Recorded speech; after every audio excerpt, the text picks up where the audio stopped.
गांव के सबसे किनारे नदी के पास एक जीर्ण शीर्ण झोपड़ी खड़ी थी। ये झोपड़ी इतनी पुरानी थी कि इसकी दीवारों में जगह जगह दरारें थी। छत के तख्ते ढीले हो चुके थे, जिनसे बर्फीली हवा और बर्फ की फुहारें अंदर आ जाती थी। लेकिन इस साल की सर्दी ने उनकी मुश्किलें और बढ़ा दी थी। बर्फबारी की वजह से गांव के ज्यादातर लोग अपने घरों में दुबके हुए थे। अमीर लोगों ने अपने घरों में कामवाली बुलाना बंद कर दिया था।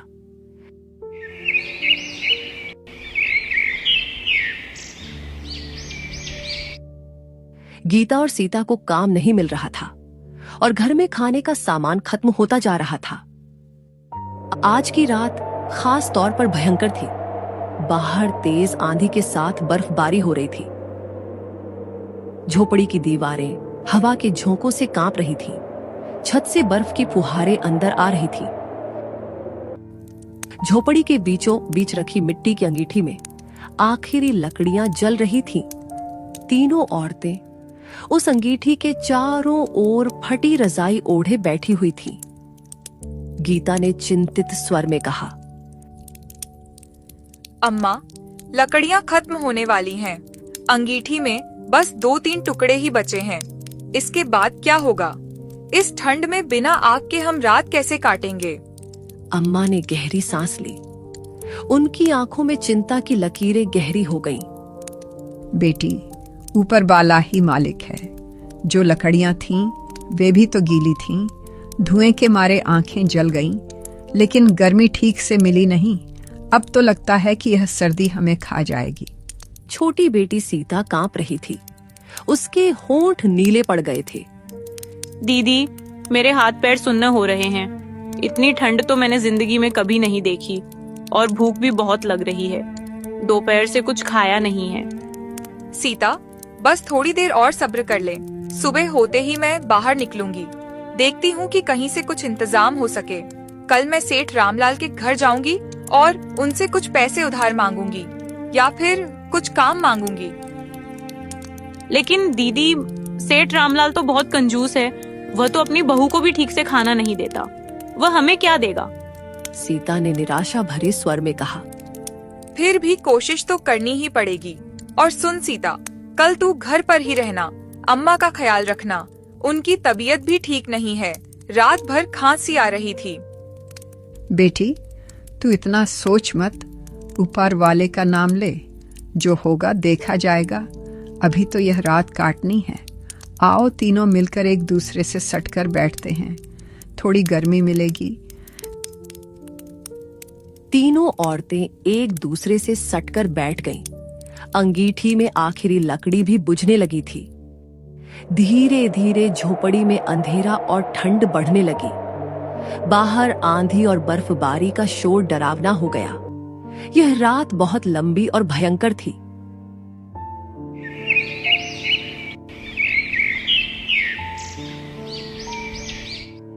सुबह की हल्की धूप छत की दरारों से झांकी। बर्फबारी रुक चुकी थी, लेकिन ठंड अब भी कड़ाके की थी।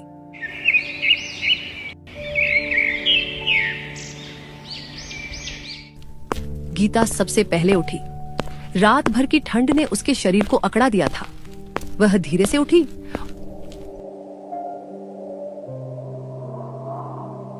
चारों तरफ बर्फ ही बर्फ थी। रास्ते गायब हो चुके थे।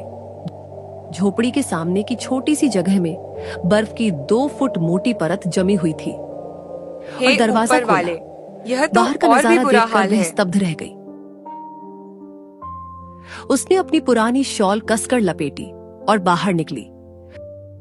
उसके पैर बर्फ में धंस गए। ठंड ने उसके पैरों को सुन्न कर दिया।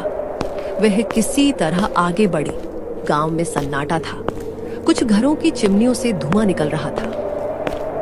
गीता सोच रही थी कि कहां जाए और किससे मदद मांगे।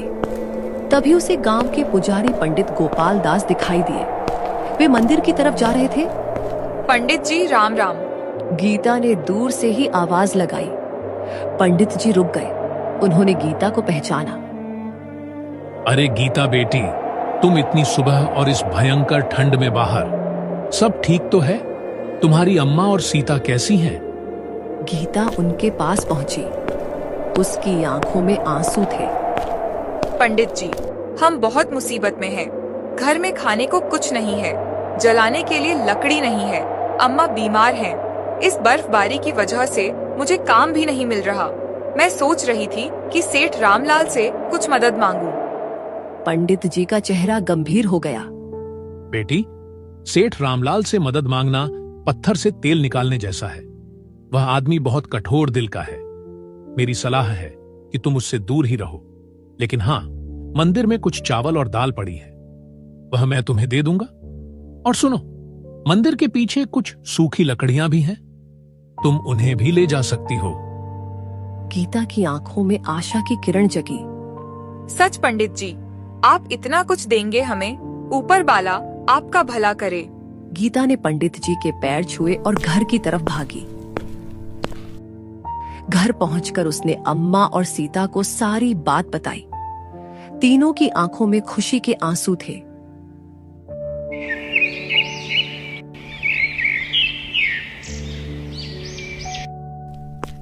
करीब 1 घंटे बाद पंडित जी एक थैला लेकर आए। उसमें 5 किलो चावल, 2 किलो दाल, नमक और थोड़ा गुड़ था। उनके साथ उनका भतीजा मोहन भी था, जो एक बोरी में लकड़ियां लेकर आया था। देव की बहन, यह सब रख लो, कुछ दिन तो काम चल जाएगा और यह लकड़ियां अभी के लिए काफी हैं। यूपाए बेल पर भरोसा रखो। अम्मा रो पड़ी। पंडित जी, आपने हमें बचा लिया। भगवान आपको लंबी उम्र दें।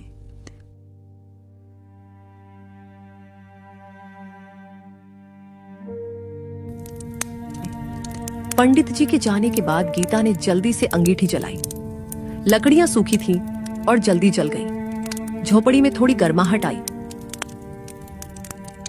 सीता ने चावल धोए और दाल भिगोई। देव की अम्मा ने खाना बनाना शुरू किया। जब खाना तैयार हुआ तो तीनों ने भरपेट खाया। कई दिनों बाद उनके पेट में गर्म खाना गया था। खाने के बाद गीता चुपचाप बैठ गई। उसके चेहरे पर चिंता की लकीरें थीं। क्या सोच रही है बेटी? अम्मा ने पूछा।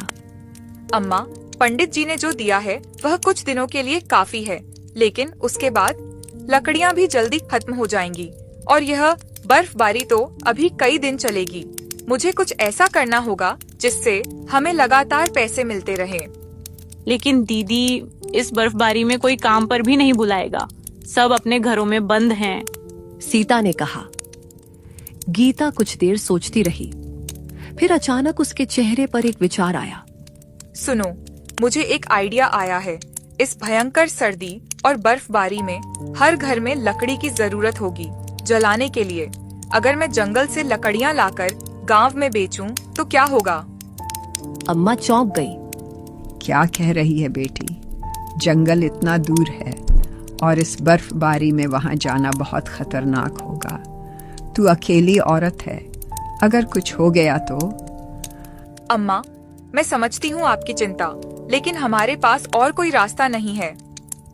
देखिए, अगर मैं जंगल से सूखी लकड़ियाँ ला सकूं, तो उन्हें गांव में अच्छे दाम पर बेच सकती हूँ। इस सर्दी में हर किसी को लकड़ी की जरूरत है और अगर यह काम चल निकला तो हम सेठ रामलाल का कर्जा भी चुका सकते हैं। सीता ने कहा। दीदी ठीक कह रही है अम्मा, और देखिए मैं भी दीदी के साथ जाऊंगी। हम दोनों मिलकर जाएंगे तो डर भी कम लगेगा। गीता ने अपनी बहन का हाथ पकड़ा। नहीं सीता, तू घर पर रहेगी। अम्मा का ख्याल रखना। मैं अकेले जाऊंगी और सुबह जल्दी जाऊंगी और शाम से पहले लौट आऊंगी। अगर तूने यह ठान ही लिया है तो जा, लेकिन बहुत संभल कर जाना बेटी, और यूपर बेल का नाम लेकर जाना। अगली सुबह तड़के ही गीता उठ गई। आज बर्फबारी नहीं हो रही थी, लेकिन ठंड अब भी बहुत थी।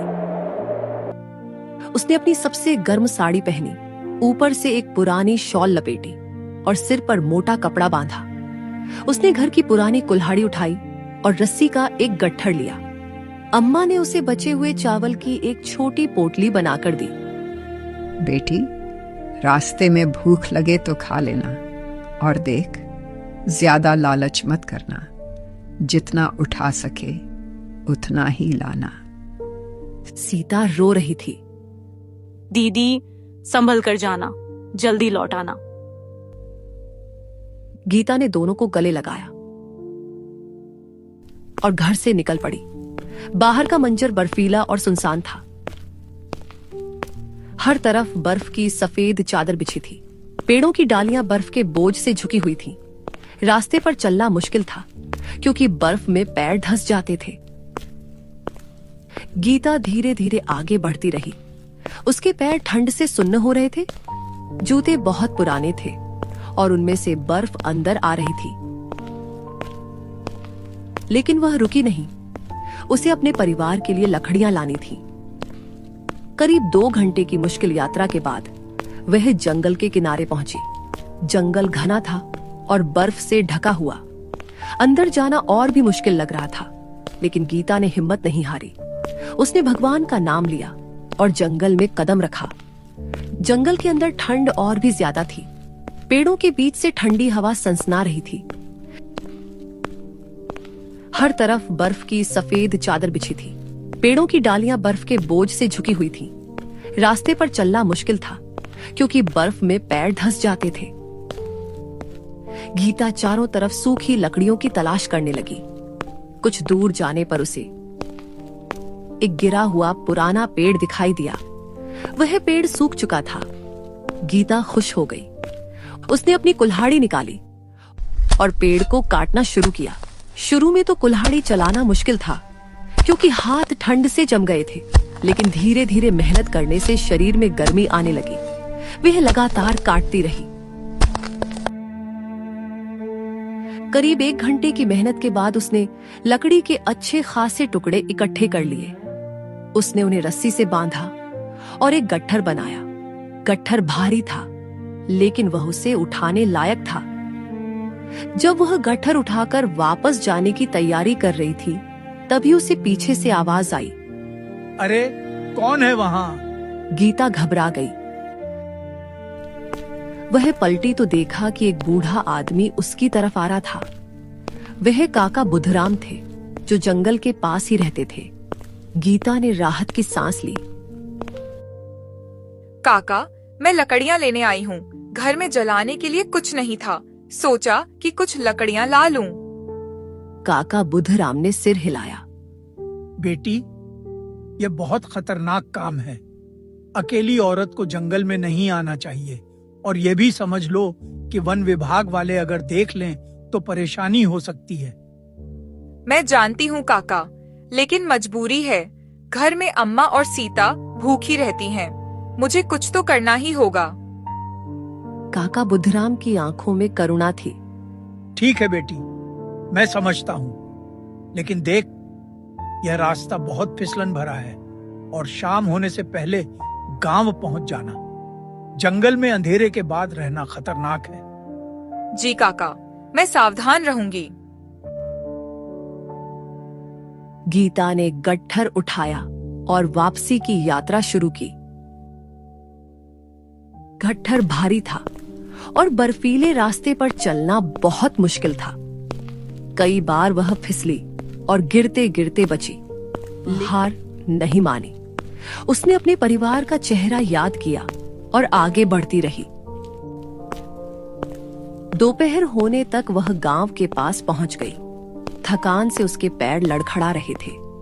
पीठ और कंधे दर्द से टूट रहे थे, लेकिन उसके चेहरे पर संतोष था। वह लकड़ियां लेकर आई थी। घर पहुंचकर गीता ने गट्ठर नीचे रखा। अम्मा और सीता दरवाजे पर खड़ी उसका इंतजार कर रही थी। दीदी आ गई, यहाँ पर बाले का शुक्र है। अम्मा ने उसे गले लगाया।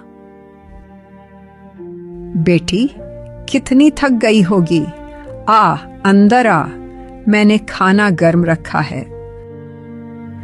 गीता ने खाना खाया और थोड़ी देर आराम किया। फिर उसने कहा, अम्मा, अब मैं इन लकड़ियों को बेचने की कोशिश करती हूँ। देखती हूँ कि कितने पैसे मिलते हैं। उसने लकड़ियों को छोटे छोटे गट्ठरों में बांटा। फिर एक गट्ठर उठाकर गांव में निकल पड़ी। पहले वो एक मध्यम वर्गीय परिवार के घर गई।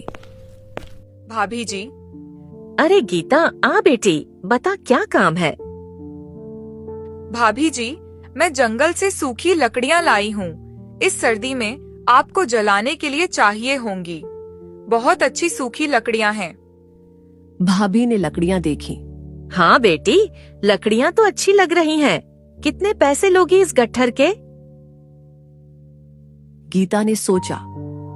उसे नहीं पता था कि कितने पैसे मांगने चाहिए। भाभी जी, आप जो उचित समझें दे दीजिए।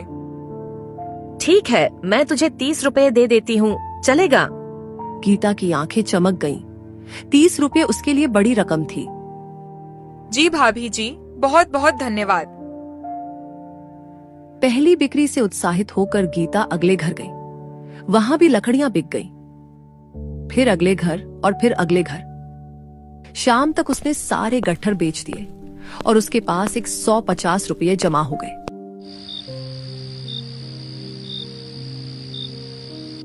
घर पहुंचकर उसने खुशी खुशी पैसे अम्मा को दिखाए।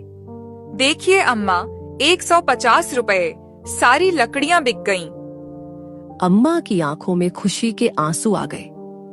बेटी, तूने कमाल कर दिया। भगवान तुझे लंबी उम्र दे। सीता ने ताली बजाई। दीदी, यह तो बहुत अच्छा है। अब हम खाने पीने का सामान खरीद सकते हैं। गीता ने कहा। हाँ, लेकिन सीता, हमें यह पैसे बचाने भी होंगे। सेठ रामलाल का 500 रुपये का कर्जा चुकाना है, नहीं तो वह हमारी झोपड़ी ले लेगा। और फिर हमें गांव में एक अच्छा घर भी बनवाना है। यह नदी के किनारे की झोपड़ी तो हर साल बाढ़ और सर्दी में परेशान करती है। बेटी, तू सही कह रही है बेटी। तेरी समझदारी देखकर मुझे तेरे पिता की याद आ गई। वे भी ऐसे ही सोचते थे।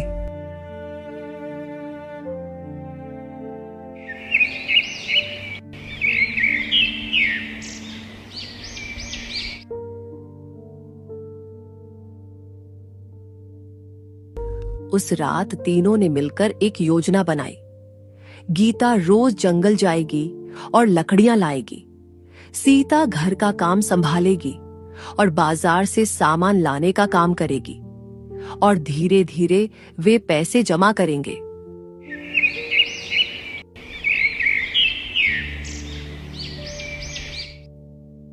अगले कई हफ्तों तक गीता नियमित रूप से जंगल जाती रही।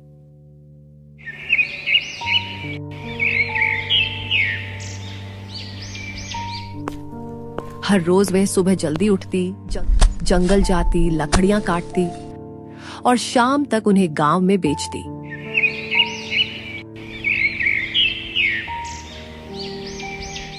धीरे धीरे उसका काम पूरे गांव में फैल गया। लोग उसकी मेहनत और ईमानदारी की तारीफ करने लगे। लोग उसकी मेहनत और ईमानदारी की तारीफ करने लगे। कुछ लोग तो पहले से ही ऑर्डर देने लगे। गीता, कल मुझे 2 गट्ठर चाहिए। गीता, मेरे लिए भी एक गट्ठर ले आना। गीता की कमाई बढ़ने लगी।